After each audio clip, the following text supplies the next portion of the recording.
Hello, class. What we're going to look at now is how to do arrowheads, and it's pretty easy to do arrowheads. We see all these different lines have arrowheads on them, whether it's dashed or a solid line, whatever the color might be. It's all basic stroke stuff, and it's pretty easy to do. So I'll show you how to do a few of those on my test drawing over here. So I'm going to lock the nodes layer. I'm going to call this arrows. Most likely I would have put those arrows on different layers for the different uses, but for this test I'll just do one layer there. And we notice that the arrows are basically just lines or strokes. So even though I started with an orange arrow, if I do one of the orange arrows, I don't want the fill to be orange. I want the stroke to be orange. So I'm gonna just flip it around, make the stroke orange. And I actually want to take this guy, and I don't want him to be any color. I want him to be off. So I'm going to hit the stroke for no fill. I'm going to start by drawing a line. I'll just use my pen tool. I think one did something like, was it over here? I don't recall exactly. It doesn't matter. You're obviously going to have a different project, so you're going to have to draw your own arrows. And I'm just going to draw a line, and it's taking on the what I basically did in the last step. It could be solid, it could be dotted. This one happens to be dotted, but this one was solid in my previous one. So I'm going to come back to my stroke, and I'm going to undo dash to make it a solid line, and it was a little thicker I think in my example, so I'll go ahead and increase the line weight. And then to do an arrowhead, you're just going to come down to this section right here, and you can add arrowheads on the front and on the back of this thing.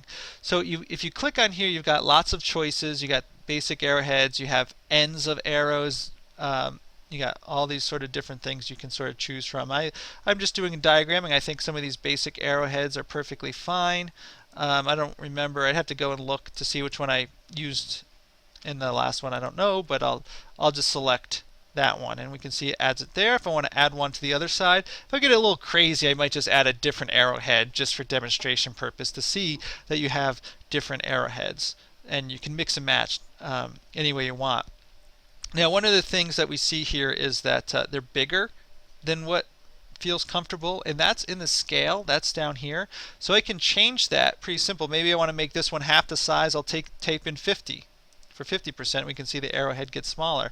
Maybe I want to make this one a third the size, or whatever the case might be. I can type in 33, and it becomes smaller, just like that.